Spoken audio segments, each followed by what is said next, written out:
ଏବେ ବର୍ତ୍ତମାନ ସୂଚନା ମିଳୁଛି ବଙ୍ଗୋପସାଗର ଲଘୁଚାପ କ୍ଷେତ୍ର ଘନୀଭୂତ ହେଉଛି।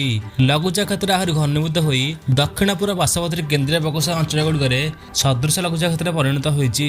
ଏହା ଉତ୍ତର ପଶ୍ଚିମରେ ଗତି କରି ପଶ୍ଚିମ କେନ୍ଦ୍ର ବଙ୍ଗୋପସାଗର ଅଞ୍ଚଳରେ ହାଲୁକାରେ ମଧ୍ୟମ ବର୍ଷା ହେବ ବୋଲି ସମ୍ଭାବନା ରହିଛି। ତେବେ କେଉଁ କେଉଁ ଜିଲ୍ଲା କେତେ ମାତ୍ରାରେ ବର୍ଷା ରହିବ ସେ ନେଇ ସମ୍ପୂର୍ଣ୍ଣ ଅପଡେଟ୍ ଜାଣିବା। କିନ୍ତୁ ତା ପୂର୍ବରୁ ଆପଣ ମାନେ ଯଦି ଆମ ଚ୍ୟାନେଲରେ ନୂଆ ତାହେଲେ ଭିଡିଓଟିକୁ ଗୋଟେ ଲାଇକ୍ ଆଉ ସବସ୍କ୍ରାଇବ କରନ୍ତୁ। ସବସ୍କ୍ରାଇବ କରିବା ଦ୍ୱାରା ଆପଣ ମାନେ ସର୍ବପ୍ରଥମେ ଆମ ଭିଡିଓ ଦେଖିପାରିବେ। ଏବେ ଚାଲନ୍ତୁ ଡେରି ନକରି ସମ୍ପୂର୍ଣ୍ଣ ଖବର ଉପରେ ନଜର ପକାଇବା।